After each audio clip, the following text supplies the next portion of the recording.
Hey, Brian from Garage Mall. If you have a Nutribullet, one thing that goes on these are the seals, and they crack. They get kind of like dirty and scummy after a while.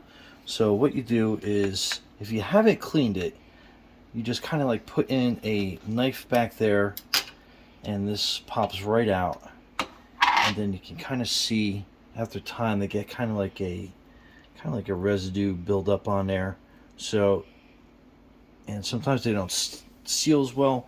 You start getting a lot of bubbles coming up. So get yourself a couple replacement seals, and what you do is you can compare it to the old one, and you can see it's a little bit tighter, and obviously a color difference. And then what you do is obviously you make sure that this inner part is nice and clean. So with your new seal, you basically just place it down, and then you work around with your two thumbs. Be careful of these blades because they are sharp. And then work that over onto the other side, and then just work that through, and then you'll get that groove in.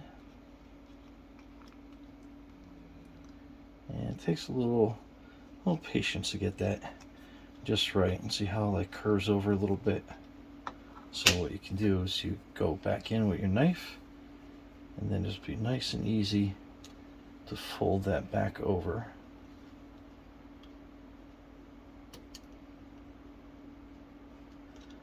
And then you have it sit nice and clean. And make sure you pull this out every so often to make sure that you are keeping that clean. So that's how you replace it. And then after a while, to clean it, you just kind of get a little bit of knife tip in on that side. And then you just kind of like work it out.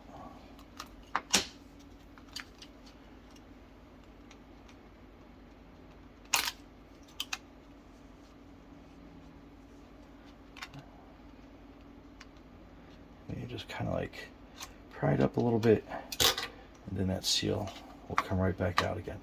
Anyway, Brian from Garage Mall, thanks for watching, and be safe and replace your Nutribullet seals.